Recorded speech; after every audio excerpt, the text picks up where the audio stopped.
As a parent, am I the only one who finds weekends extremely tougher than weekdays? Guys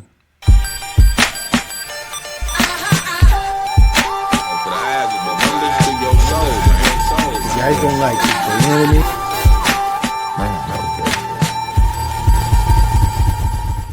Man, I feel good today. I felt like maybe I poisoned myself with too much water this morning. Because I always tell myself you have to drink a liter of water before every coffee. So I pounded a liter of water before I took the kids to where they got to go this morning. I had a coffee after that. And then I came back, pounded another thing of water, a liter of water. So I had like 2.4 liters of water before I even left for the gym. It was a little much. I got to relax. Speaking of relax, let's go. As I said off the top, as a parent, blah, blah, blah. Are the weekends tougher than the weekdays? For me, they are. And then you talk about the weekdays, not the weekends, specifically work days. And I was watching my lady get ready this morning, in a rush. She has a 9 a.m. meeting. She's in a rush. She's looking in her closet. She's trying to pick out what she's going to wear.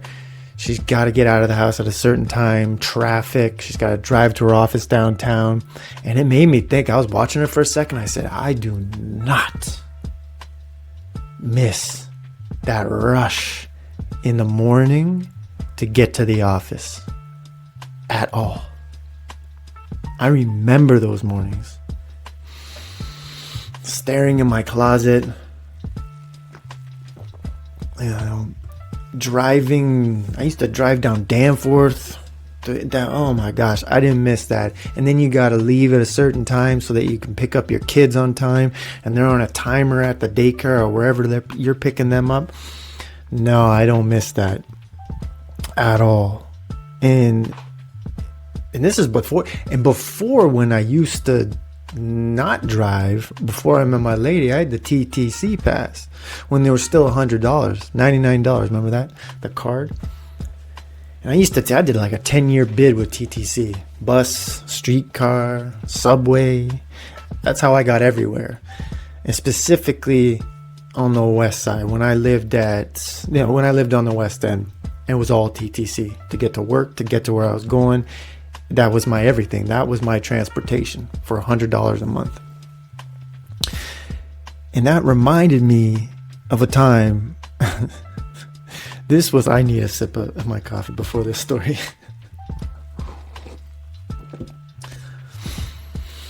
This was when I lived at St. Clair with my guy JJ. So for some reason, I had to go somewhere because usually I didn't take the Dufferin bus. But for some reason this day, I had to take the Dufferin bus. And I think I forgot where I caught it. Either way, I think I had to stop at Dufferin Mall. And then I had to pick something up. Speaking of which, big salute, Dufferin Mall. The Duffy. And so I had to end up going to work or I had to get somewhere. So I caught the Dufferin bus. Now, for any of you out there listening, there's a few notorious buses. There's the Lansdowne bus. That's a notorious one. There's the Finch bus. There's the Steeles bus. Like, there's some real notorious buses that they're a story in their own right. But I got a story about the Dufferin bus. So like I said, I'm waiting outside the Dufferin Mall at that one spot right across from the park. And I got to head south down Dufferin because I got to get somewhere. And I got to get somewhere quick. So I get on the bus. It's pretty packed. It's pretty busy. And I'm looking around. Like, where am I going to sit? And you know what? I have options today, which doesn't happen that often. So I go near the back, 3/4 of the way through, right by the door that you could get out. So it's a quick, easy exit. Because anybody that's been on buses where it's been so packed where you're standing and you can't even make your stop because you just don't want to bother pushing people down. Yeah, it was one of those, right? But this time, I got my seat. So I'm sitting there. I'm like, it's just another regular day on the Dufferin bus, right? But as we're headed down south, a couple stops in, it just starts getting busier and busier and busier. By the time we get to, I can't even remember where we were, a couple stops down, it was much busier. And all of a sudden, This person comes on the bus. Now I want you to pause for a second. If you have a glass of water, or you're smoking something, or you're reading an email and you're not really paying attention, or you're driving, I want you, if you're driving, pull off, because you may not believe this. If you're working, stop working. If you have something to drink, take a sip. And if you have something to smoke, take a smoke. All of a sudden, this guy gets on the bus, at the front of the bus, and I can see this whole thing happening. First of all, let me describe this man. He was wearing an Orlando Magic Shack jersey, the old school one. You remember that one? And it looked rough. It looked rough. You could actually see, it's tough to see sweat stains on basketball jerseys. Well, I saw sweat stains on this thing. It has seen some life. And it was way too big for him too. I remember that. It was oversized. He was super skinny. Like he looked like a hot dog with hot dog arms and hot dog legs. Just a human hot dog. But it wasn't that made the story. Because there was a bit of a commotion at the front of the bus. He was talking to the bus driver and I couldn't really see what was going on, but it was more of a longer conversation than usual between the bus driver and the customer who come on, give salutations, give hellos, goodbyes, thank you, here's my change, here's my money, here's my token, here's my pass, I'm gonna go sit down, let's get this done. No, this was a little longer, and there seemed to be like a bit of a, kind of a little bit of an argument, but it wasn't getting aggressive, right? Either way, it ended, and he started walking towards the back of the bus. And I could see the people were like turning their heads real quickly, and just, there was something up with this dude. I'm like, what is this guy? Like, what's going on, right? Does he stink? Like, what is he? Got a bunch of dirty diapers in a bag and he's eating it? Like, I don't know. It's the Dufferin bus. Anything's possible. But as he gets closer to come towards the back, he's holding a cage with 2 live chickens in the cage that I guess got fired up when they got on the bus. And as the bus started to go, they started flapping like just flapping inside of their cage. And there's what do you call it? Feathers flying out of this cage. This man, I'll call him Shaq brought in a live chicken. 2 chickens, poulets, onto the Dufferin bus. Like I said, anything's possible on the Dufferin bus, right? I was just looking at him like, this is fucking crazy. Like, I didn't even think you were allowed to bring pets on. And I guess that's what the conversation was at the start, right? Like, bus driver, imagine that conversation. And see, senor, like, I don't know why he's Spanish, but these are my chickens I need to bring. Like, crazy. And this is in the morning, right? So I have a few stops to go. I'm getting into Liberty Village. I'm thinking, whatever. This guy's got some live chickens. Crazy. All of a sudden, the bus hits a giant bump, and the person behind me, this is how it goes. It's almost done, but this is what happened. We hit a huge bump. Like, you remember by that grocery store where you turn into, I forget what that grocery store is called, but it's when you're getting close to Liberty Village, getting close to King. Anyways, hits a huge bump, and the lady behind me sneezes on me. I felt the entire sneeze just.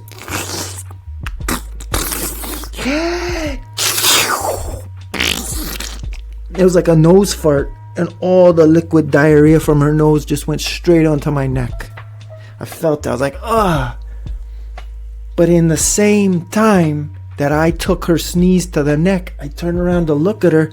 The chicken got out of its cage. People are starting to scream. People are starting to yell. He's trying to catch his chickens on the Dufferin bus.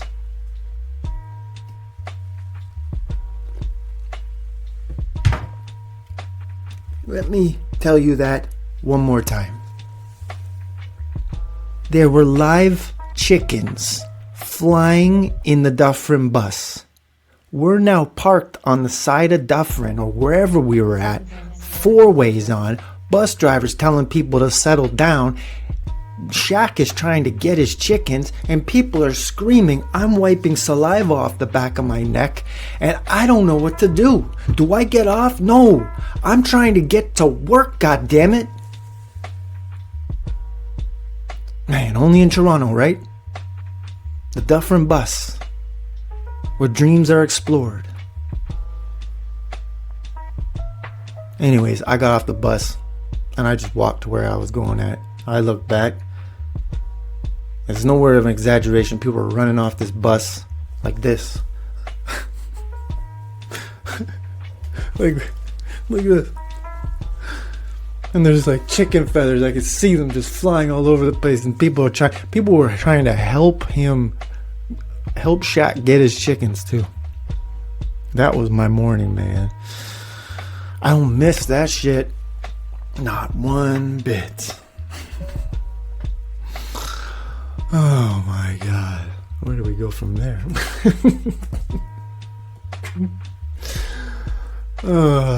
Speaking of craziness. So you sit there and you talk about traveling. I guess we're on some sort of like, let's time travel. Yes, that goes perfectly. Wow. Sometimes these episodes just find themselves. Let me tell you something. We're talking about traveling to work. We're talking about getting to work, traveling. Now I'm going to talk about traveling over the border. Messing with all this stuff about tariffs, and big salute to Carney clapping back at Trump and with his 50% tariffs. Good job, Carney. Atta boy. But it made me, it reminded me of something that I do. It actually magnified something that I do that I really don't realize that I do, but my lady noticed that I do it. Notices that I do this all the time. We could be driving on the highway, wherever we're at. It doesn't even have to be the highway. But if I'm driving and there's an American in front of me or beside me, or I'm passing one, or they're just close to me in the vicinity while I'm driving, I make a point to get up on them and give them just the biggest screw face. Just Toronto screw face all over their vehicle. I'll just look at them like, you disgusting human beings. Now, pause this for a second. I don't want to generalize, because that country's got some of the smartest and some of the greatest people in the world, right? Just like we do. But there is a mass population in there that I'm not going to go any further than that. But my lady said that I do that. I drive up and I just give the nastiest screw face to all Americans when they're driving close to me. Which, hey, whatever. I'm going to continue to do it because I'm not a fan. I'm just not a fan. But that reminded me, the reason I brought that up, that reminded me of when we used to travel over the border back in the day to go either back to school shopping or get my CDs or whatever we were trying to do. We would go to Sioux, Michigan, and we would do that, right? We would go get what we needed to get. And this was early 90s, mid 90s. So remember back, this was before 9/11, so there wasn't all that. I mean, if I was driving back then, I probably wouldn't be giving screw faces to Americans. We were kind of tight at that point, a little bit, much better than we are now. So we go across, I don't even remember who I was with. I think I was with my guy Phil, my best friend Phil. And we went over to do back to school shopping to get our Tommy Hilfiger, our Nautica, our Polo. We went to all what was it called? Birch Run, where all the outlet malls are back in the day. So I wanted to get my Tommy sweaters, my Tommy shirts, my Tommy Hilfiger pants. I wanted to get all of it, right? And I wanted to get some CDs, but I also wanted to get those new Iversons. The blue tipped Iversons. You remember that shit? The blue orchids. It's a beautiful flower on the tip of that toe, or that shoe. Remember the white shoe with the blue tip? The Iversons, they just came out. Whatever year that was, I don't remember. But I wanted that shit. So we went across the border to get it.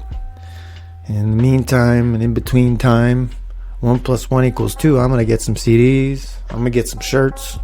And I'm going to get those shoes. got all this. I'm feeling good. I got the shopper's high. I'm feeling great. I'm gonna look so good going back to school. My God, look at this shit. Wait a minute. I don't have any money left. Uh-oh. We're gonna have to pay duty on this shit.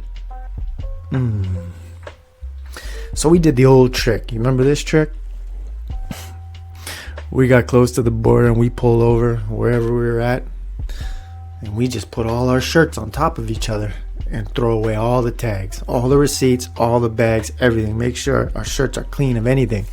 But we're just putting t-shirt on top of t-shirt, on top of sweater, on top of hoodie. And my shoes, oh shit. All right, well, I'm gonna hide my shoes I'm wearing right now and put them under the seat. And I'm going to put the Iversons on now. Again, throw out the bags, throw out the receipts, throw out everything. I'm not paying shit. No.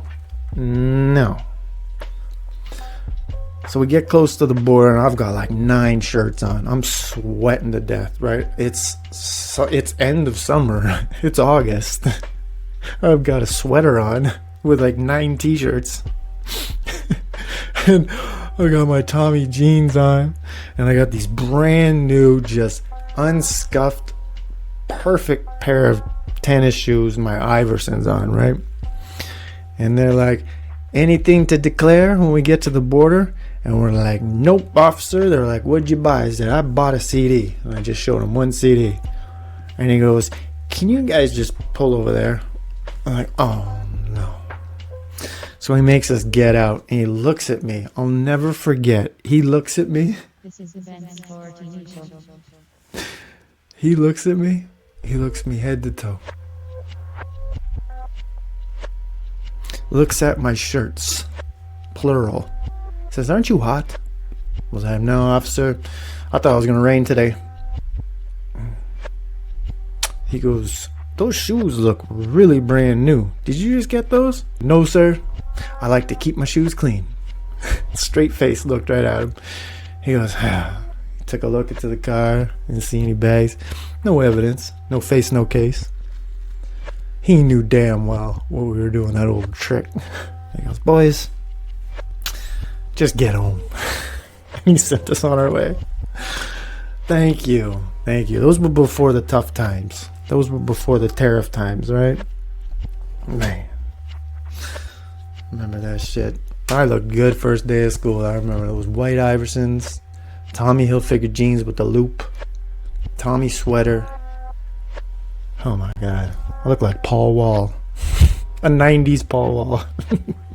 And no disrespect to my American friends. I have some American friends, and I didn't mean that to be disrespectful. What I meant that to be was a little bit of a, this is the waters you're treading in right now. Like, you've pissed me off. So all of you are going to get it. Pretty much, right? You're all gonna get that face. So until we fix this shit up and you guys get your shit together, get your lives together, get your life together, America, then maybe I'll stop doing that. But all right, I'll see you when that happens. All right, let's get back to business here. We're talking about traveling. You know what I mean? Well, now we're gonna talk about some time travelers. Time traveling. You know what I mean? Like space hopping. No, not necessarily from this point in time on Earth type people. Let me explain. I was telling my lady the other day, so like you know, I've been doing duathlon training. I've been hauling my bike to Tommy Thompson and then running. So I'll run for 5K, I'll run back, switch, jump on my bike, etc., etc. The other day when I was doing that, I'm riding past right through the middle where it's like 2 kilometers in, and there's this dude I can see coming up on my left side. He's standing on a giant let me hold on a second. This is another one. This is like the Dufferin bus. And I have a point to this. So I'm coming up, and there's this man standing on a giant drum, like that drum I have back there, a tabla, but a giant one. And he's standing on it. He's got giant dreads, just long dreads. He's not a white guy. He's not one of those dudes. And he's standing there, and he's got clothes that look like he's either from the future or from the past. you couldn't tell. Like, to me, he looked like a time traveler. And he was standing on that drum and he was juggling bowling pins, different colors. Yellow, green, blue, yellow, green, blue. Just effortlessly, and doing it with a smile. And he had these giant sunglasses on, like, not like this, but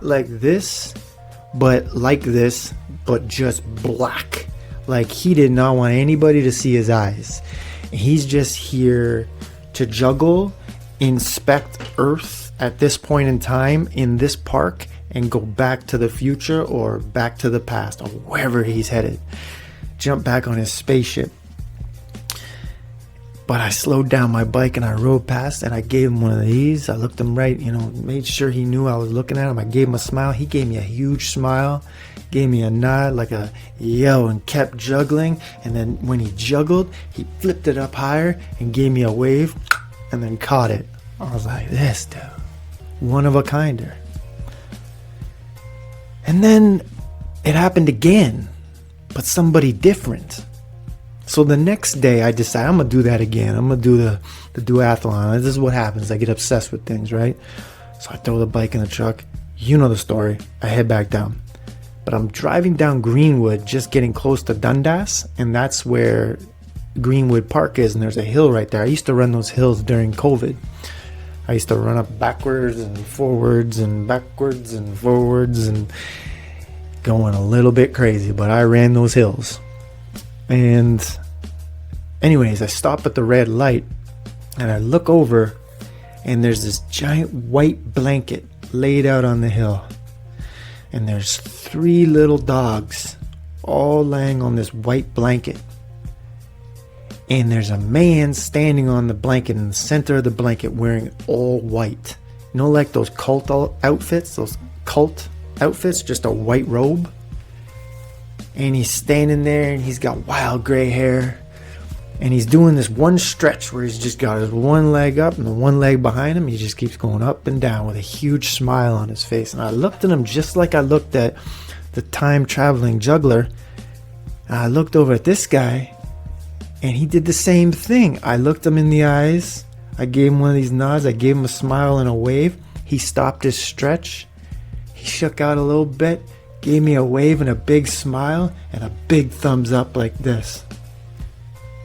Again, another one of a kinder. Never seen somebody like this before. Time travelers. I'm telling you. That's 2. But the story doesn't end here. Because 2 + 1 = 3. And I've got a 3rd time traveler. End of the week last week. So I've seen 2 so far. I'm like, this is just beautiful. But people like that, I always give them, eye contact, smile, hello. You know what I mean? While everybody else just rushes by like, what is going on here? Listen, I think it's cool to be a one-of-a-kind type of person, that nobody else is like you. I actually think that's cool. And I tell my kids that's actually very cool. Be your own person. Don't try to be like anybody else. And these people, man, they're time traveling. They're like nobody else. They're coming here 2026, checking it out. Like, people need to stop comparing themselves to others. So the end of the week comes last week. I'm doing the same thing in Tommy Thompson. Driving my bike, riding my bike, getting faster, learning to pull instead of push. And that's when I was driving through, just past that midway point too, where I saw the juggler, the time traveling juggler. And I look ahead and I thought it was 2 ladies wearing all tie-dye from head to toe, because I couldn't, again, I need glasses, so I couldn't really tell. But as I got closer, I realized these 2 women are human butterflies. They were dressed like butterflies, the wings, everything, the shirt underneath, they look like monarch butterflies. And people, I get it. For people that don't know, Tommy Thompson is a bird sanctuary. So a lot of people go there to go bird watching and take photos. I get it. So I guess these two took it to another level and wanted to go see family. They wanted to go, see Auntie Monarch, Auntie Butterfly, whatever. Or they're the queens, the queen butterflies. Or they're also time travelers. So I'm getting closer, and the one lady's like flapping her wings. They were so happy. They looked so happy, these two, right? So I slowed down my bike and I looked them both in the eyes. I gave them a big smile, said hello. I said, enjoy the rest of your night. And they looked back at me and they flipped their wings and they also waved and they gave another thumbs up. I said, listen, juggler, stretcher, butterflies. Keep your eyes open, people, because there's some really cool shit going on out there. There are some really cool people out there. Don't let them pass you by without noticing. Give them a smile, because that right there, to me, is just super cool. That's just super cool. You went to Tommy Thompson with your friend, decided we're going to dress like butterflies and go find butterflies. That's what we're doing today. And I'm going to go juggle on top of my big drum. And I'm just going to go stretch in Greenwood Park and wear all white and just smile. It's beautiful. I love it. So to you time travelers that I was able to see the other day, last week, bon voyage. Have safe travels and hope to see you soon again. Man. Speaking of last week, that was Friday. What happens on Friday? Oh, cheat meal. I'm going to call this my cheat meal diaries. Let's call it that, the cheat meal diaries. If I have something new other than just my regular ass pizza, one night only, or what is it called? The other one, north of Brooklyn. I had one night only last Friday, but I had something before I had my pizza. My lady wanted it. My lady wanted in on the party, so she wanted to have a cheat meal as well. So she decided to get Birdies. I don't know, you have to be from Toronto to know about Birdies. Birdies is near Coxwell and Queen. And Birdies is fried chicken. And let me tell you something about what's at Birdies. There is a fried chicken sandwich with spicy sauce called the Nashville chicken sandwich or something like that. I took one bite of the sandwich and literally I could feel drool coming down from my brain. Just dripped down through my brain into my mouth, all over the inside of my mouth, and I just drooled from head to toe. One bite and then it melted. I said, whoa, what was that? Did I just have a food stroke?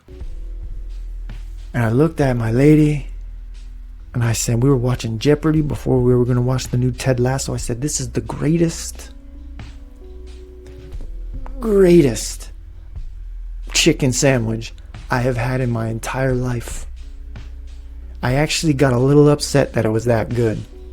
I got a little upset because this is going to take away from me having Rudy Burger or Harry's Burger, because I'm going to be like, I need some of that Birdies. I need some of that fried chicken in me. It was top notch. 10 out of 10. If you're not from Toronto and you come down to Toronto, come to the east side, look up Birdies, Coxwell and Queen, get the Nashville chicken sandwich. It will change your life. You will become a time traveler. You'll feel that frequency turn. It was beautiful. And then she throws a little twist and curveball in the mix at me. And then Tim Wakefield just curveballed at me. And she's like, oh, and look in the freezer. Because she knows I go all out. I'm gluttonous on Fridays with my cheat meal. She says, I got ice cream, homemade ice cream from this place right beside Birdie's called Oops. I said, is it good? I thought she said Oopsie Daisy. He said Oopsie Daisy. No, it's called Oops. This ice cream place is called Oops. OOOPS. And she got this jug of ice cream, homemade ice cream, mint chocolate, something vanilla mint chocolate.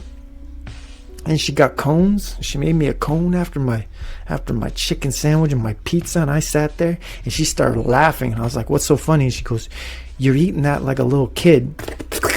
Smiling, laughing, joking, just high from the sugars, and just ate the whole thing. I had a second one. So last Friday I had a Birdie's fried chicken sandwich, french fries, whole large pizza from one night only, 2 ice cream cones, a couple of bars that they put in the kids' lunches, and that was it.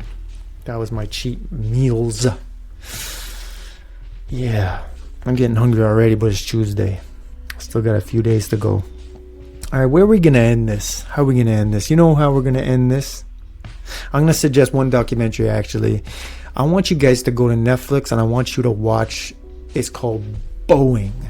So the airplane company, right? They don't just make airplanes. They make spacecraft and blah, blah, blah. But this is about the downfall of Boeing and them making airplanes and cutting corners and getting cheap on shit and outsourcing all their parts to their airplanes, and then all their airplanes are falling out of the sky. This documentary terrified me. Next time we have a flight and we have a trip, I'm going to call that flight provider, whether it's WestJet or whoever, Air Canada.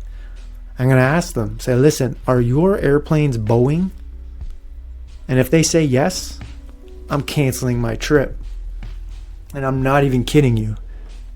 Not even kidding you. You just watch this documentary. It'll make you not want to fly. At least with Boeing. And fuck them the way they treat their employees. Fuck them. Some bullshit, man. Like, it's so disrespectful, and you sit there. Anyways, not going to get too much into it. Don't fly Boeing jets. Alright, where do we go from here? You know what I'm going to do? I want to show you guys something. The other day, this was Sunday, we're picking up our groceries, okay? And we brought home our groceries, and then we realized we forgot some. We forgot olive oil. Okay, we forgot olive oil. So you know what we did? We threw the kids back into the truck, and we decided we gotta go back to the grocery store, and we gotta go get the olive oil. Okay, I decided to press record because what happened was my lady went in with my daughter into the grocery store to get the olive oil. So we were going back and forth, Stella and I, just riffing on each other, just talking shit. Like, it was just like, nah, you're this, nah, you're a stinky poo, nah, you're this, you're that. Like 15 minutes of this shit. And there was one part where he got me so good, and I was like, you know what, this is so good, I gotta document this. And I documented it, made a video just for my own memory, but I'm like, I gotta share this one part. I gotta share this one part with you, how clever he is. Remember, he's only 4, and he means no disrespect with this. I didn't say it, he did. So, yeah, listen to this. We're not gonna put a beat under this, we're just gonna press play. Alright, listen to this shit.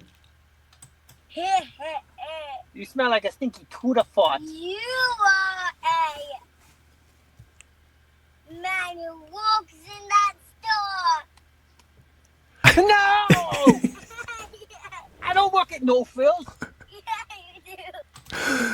He said, you look like a guy who works in that store, and he points at No Frills. This guy, where could he get it from? Oh man, actually, you know what? It was I was actually very angry with him yesterday. He got in a fight with Luna, and he really hurt her finger, hyperextended her finger this way, and she had to go get that finger checked out. I was not happy with him yesterday. Took all his toys out of his room and said, you're not getting these back for a while. And I mean, like that right there. But you know what? I saw his heart, because I put him to bed while they were actually getting the finger checked at the hospital. And, you know, his eyes were welling up. He knew he did something bad. He knew he did something wrong. And he was sorry. I could tell. Like I always say, the eyes don't lie. And his eyes, I was looking him right in the eyes. And yes, I had yelled at him before, but this was a calm conversation. Like, you can't do that. When you don't get what you want, you can't scream and yell and fight and kick and pull and hurt people just because you didn't get what you want. And you know, we went on from there. But I could see in his eyes, he wasn't saying anything. They were welling up, and it actually broke my heart. Yeah, poor guy, man. But he went to bed upset, but I gave him a kiss. I still love you. It's just, I don't want to see you doing stuff like this, so don't do that. And you're not getting your toys back for a while. Alright, you know what? On that note, let's end it here. I've had a couple of auditions I did. Like I said, I had an executioner. No, not an executioner. What are they called? An exterminator. And I had an audition for. And I had an audition yesterday for Murdoch's Mysteries, it's called. Old school Canadian show, for an auctioneer. So I sent in my tape for that one. So we'll see what happens. See if we get a call back. And we'll have some fun with that. But yeah, I want you to have a fantastic weekend. I really do. For those still listening, for those new listeners that are listening, thank you for coming on the journey with me. And yeah, I just want to thank you seriously from the bottom of my heart for listening, because this spot for me is my spot. Like I always say, it's my creative outlet. It's my spot to let stuff off my chest. I do want to make you laugh. I do want to make you smile, but I also want you to think about things. Like I said about those people, those one-of-a-kinders, you know, the butterflies, the jugglers, the stretchers. Like, don't just dismiss people like that. Don't let life fly by that fast so you don't notice things like that, because that right there was beautiful. And the smiles that I received from those people were so genuine and so nice that, you know, I wish all of you could have felt that too. So I'm gonna send that to you. Here's a big smile and an even bigger I love you.